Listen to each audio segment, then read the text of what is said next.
Mr. Hololei, thank you so much for taking the time to join me. And you gave a very riveting introductory speech at this conference. And what stood out to me a lot during that, there were a few things, but for me, it really made me think of the importance of EU relations with Uzbekistan. And how do you see the role of the European Union evolving here in not only Uzbekistan, but Central Asia as a whole? I think that we have seen over the last 2.5 years a significant rise of interest vis-à-vis Central Asia in Brussels and among the EU member states. And this can be characterized also by the numerous very high-level visits which have taken place in the region. The latest Chancellor of Germany, but also the President of France, President of Italy, President of Germany have also been here. Numerous high-level officials, prime ministers, foreign ministers. So we have not seen over the course of the last 30 years when EU has had relations with the Central Asia, so many so much interest, so many high-level visitors, and also so much engagement. So it's really positive to see how those relations have developed over those last years. And we also at the same time are very clear that we want to deepen and widen this partnership and this relationship. And I think in the current geopolitical context, Central Asia as a region has become extremely important. And obviously the two leading countries in Central Asia, Kazakhstan and Uzbekistan, one being the largest in terms of territory, the other being the largest in terms of population, both have also shown over the last years a significant commitment to reforming and modernizing the societies, and the European Union, of course, is very keen to offer its support and advice, and that's what we do with our good partners. So I hope that this relationship will only get better, and there is more to come. Fingers crossed. Indeed. And it seems like a lot of that interest and investments are within the critical materials, tungsten, uranium, everything needed for microchips and energy. Again, green energy, we have a lot of investments from the EBRD and other development banks related to that sort of infrastructure. Do you see any other movements in investments? The cooperation with Central Asian countries and Uzbekistan is taking place under the Global Gateway Strategy, and the Global Gateway Strategy is the EU offer to its partner countries to establish strong win-win partnerships. And it is focusing on a number of areas, and you mentioned already some of them: energy transition, climate, environment is definitely one block of issues. Education, people-to-people contacts is definitely another block of issues. Health cooperation, and then we come also to important aspects like the connectivity, which of course is key, because Central Asia, also being geographically located where it is, needs a better connectivity from the point of view of business, from the point of view of people with European countries, especially when now the relationship is so much more advancing.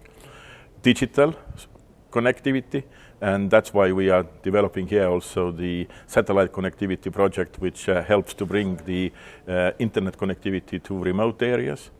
And then, of course, what you mentioned, the critical raw materials. In fact, the critical raw materials is maybe the newest of all those areas where our cooperation has developed. But at the same time, it is the area which probably has the highest potential, because Kazakhstan, Uzbekistan are endowed with a lot of critical raw materials, rare earth elements, but also the other three Central Asian countries. So we really want to cooperate with them. We build strategic partnerships. We have a strategic partnership in Uzbekistan already in the area of critical raw materials. And also we have been developing a roadmap which would be much more detailed way how our cooperation will be taken forward and how we can support Uzbekistan in better utilizing the resources that have been given to this country, so that the value added of the extraction stays here through refining and manufacturing, so that they can sell already product which has significant added value, create jobs, create also additional know-how. We can bring along also technology transfer. So all that which would help the country also to build a strong industrial base in this particular area. And of course, all of that is going to be outlined within the roadmap that's going to be signed today. A lot of things are going to be outlined in the roadmap indeed, but this is the first roadmap, and I think we are strengthening the base, and one of the key elements there is of course also the geological exploration, the geodata analysis, and also at the same time the development of more precise contemporary maps in terms of the geological elements that are available in the country. So the EU is not the only country that is interested in these materials. They recently signed agreements with, I believe, the USA. South Korea has some interest here, as well as China. How do you see all of these countries coming together to maybe, hopefully, work together to access this and to assist this country or these countries with accessing their materials? It's clear that we have a very close working relationship with our like-minded partners, United States, South Korea, Japan, Australia, just to mention a few, with whom we have a very strong partnership in many areas. And at the same time, while we are also competitors when it comes to the access to the raw materials, we are also working very well together. I don't think that we should be bothered as an EU about what the other countries do, and I think it's very good that there are more countries who are interested in investing here. We have our offer. Our offer is a win-win offer.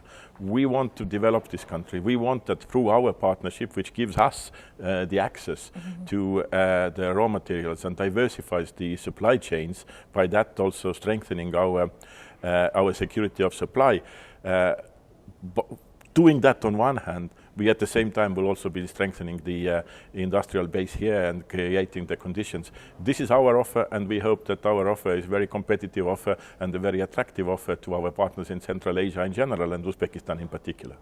Yes, in your opening speech you spoke about corrosive versus constructive investments. Capital.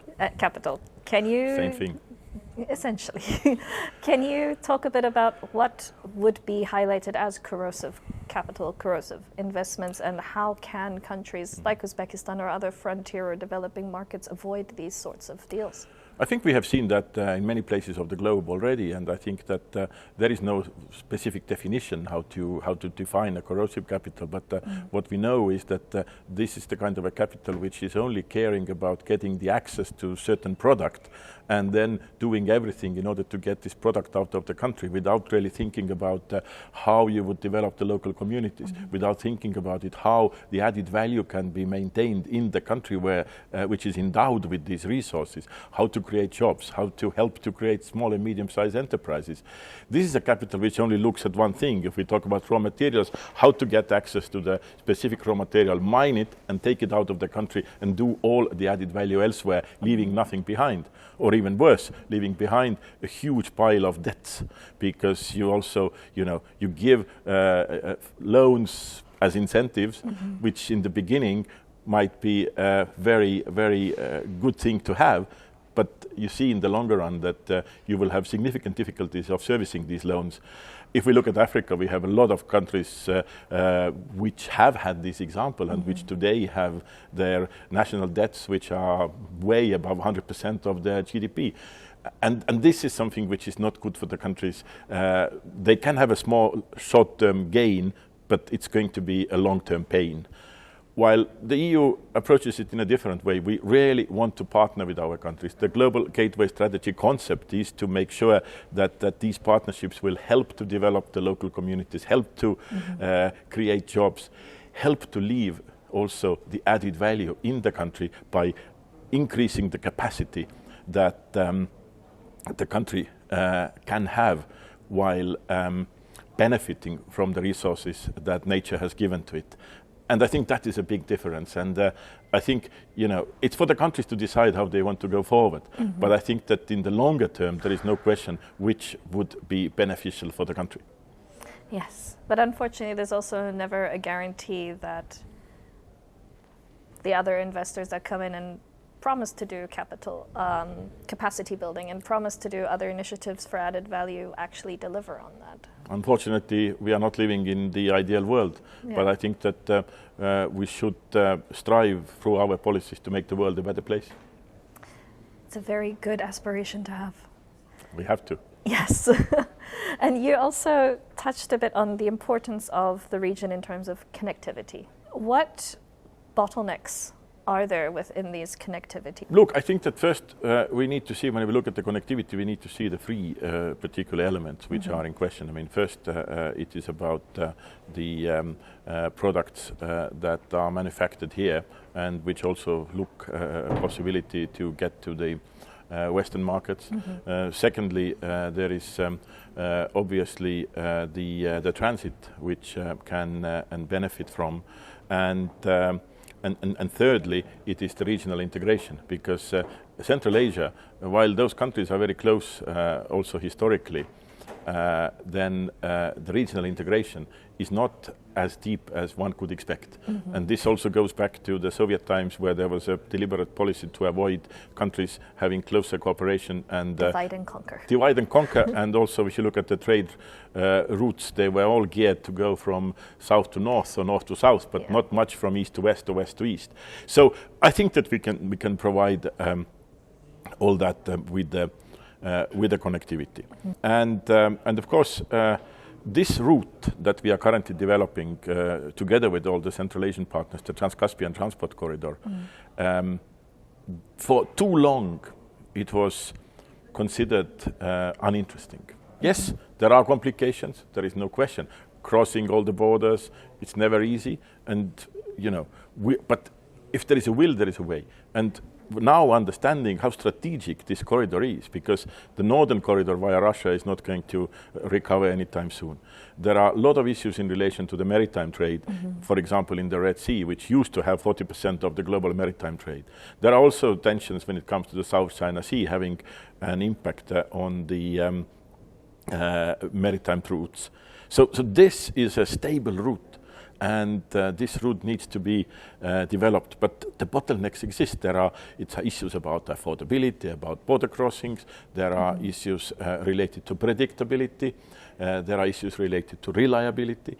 We made a study and published it June last year, which was identifying 40 projects that need to be done in the Central Asian countries, worth about 18.5 billion. That would help the region to get better connected, and that would be needed in order to make the Trans-Caspian Transport Corridor a success.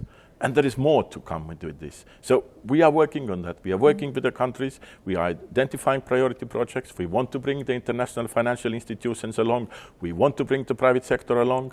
And I think that's how we are also addressing the bottlenecks. You mentioned the rail gauge. It's not the biggest problem, because you have also in Europe different gauges. You find ways. You will have logistic centers. You will have, you can move goods from one rail gauge train to another.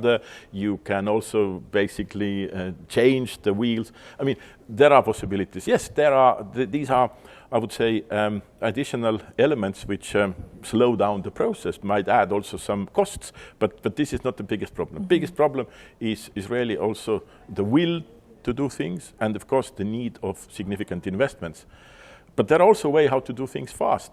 And these are all the soft infrastructure projects, and that means digitalization, electronic freight documents, better electronicized border crossings, the tracking and tracing of freight, using the different digital solutions helps to make the corridor run faster. And all this is wealth of opportunities as well, and investments. And my hope is that this will become one of the most modern corridors in the world one day, but for that everybody needs to contribute. Do you have any guesses or ideas of when you think it'd be able to reach that capacity? Every transport corridor takes a long time to mature. And when we look at the figures, we see that from the percentage point of view, the freight has significantly increased. They say that threefold by 2030. I think it can be much more. Containerization is happening. The increase of the containers that go through this route has also very much increased.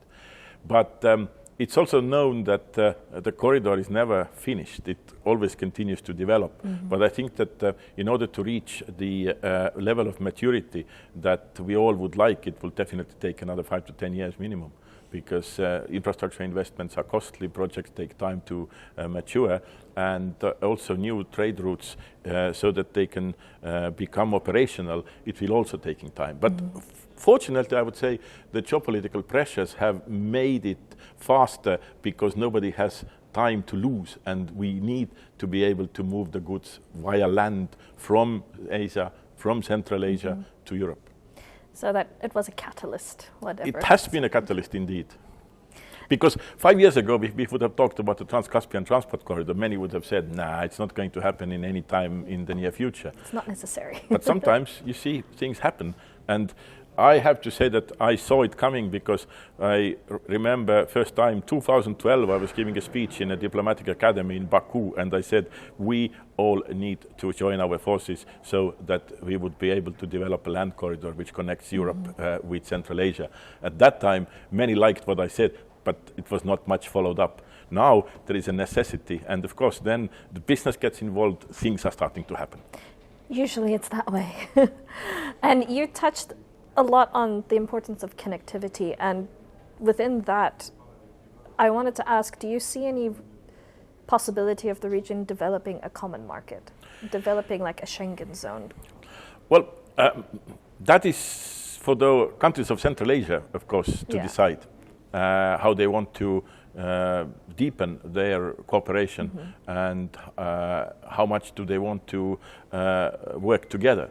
I mean, it's a stable region. It's a region which has a lot of common history. It's a region which also people understand each other, because many of the languages spoken here are also close to each other or come from the same roots. There is a mental understanding. But also the Soviet time has had its impact, and also has a little bit sort of diminished the possibility for the regional cooperation. My question is also, a region which is so close, why aren't there no pan-regional organizations which would strive forward the integration of the region? I mean, we would have never had the European Union if we wouldn't have had the European Commission. I mean, the single market, all this, somebody has to take the lead, and somebody has to be able to push it forward. Central Asian countries for the moment have decided to have their own CA5 cooperation on different levels, from the presidents, ministers to all kinds of levels, which also seems to work. They have much more of a loose integration, and I think that that's the way at least it seems to work for them. It's not for us to tell how the Central Asian countries should cooperate with each other, but we can always offer the example of European Union and European cooperation as a model if they want to follow that.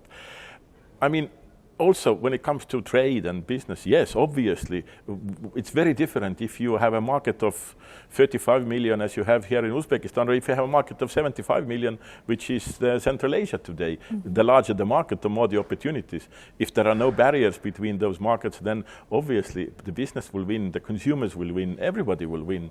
But again, you see, the level of development is different. With the WTO accession, Uzbekistan is very close to become member.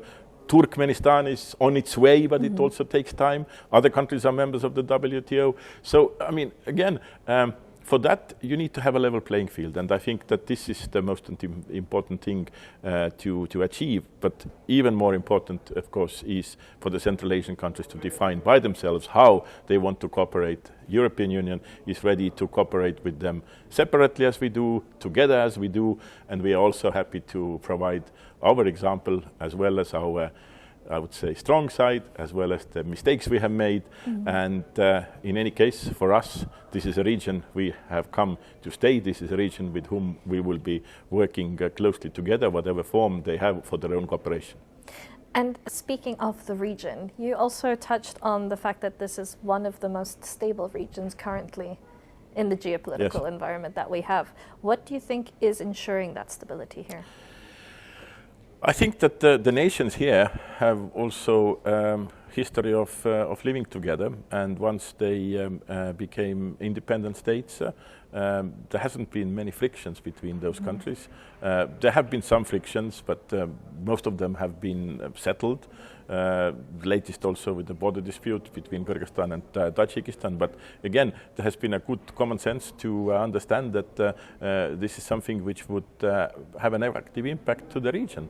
And really, when we look at, I don't know, when we look at Middle East or even I would say Southeast Asia, which is not because of the countries, but the tensions which have been created there. If you look many other parts of the world, you see actually that the Central Asian countries with their own way of cooperating and with the stability that is here is something which sets them on a different path. And it's also a very good message for the businesses and for the investors to say, please do consider coming here. Of course, they have to improve the business climate. There's a lot to do in order to be more attractive for the investors. But at least the stability that you have here and the cooperation between these countries has been a very, very positive example also for the rest of the world. Well, here's hoping someone can learn something from it. And my last question would be, you just mentioned the WTO accession. And I know the EU and Uzbekistan are still under negotiations. Uzbekistan just signed a number of agreements with America, the United States. Do you have any insights into perhaps when Uzbekistan and the EU will finalize their negotiations? I think that the best reply to that is as soon as possible when the conditions are right for that. Very good response. Thank you. Henrik, Mr. Hololei, thank you so much. I really appreciate you taking this time to speak with me. Thank you very much. Pleasure was all mine. It was very insightful.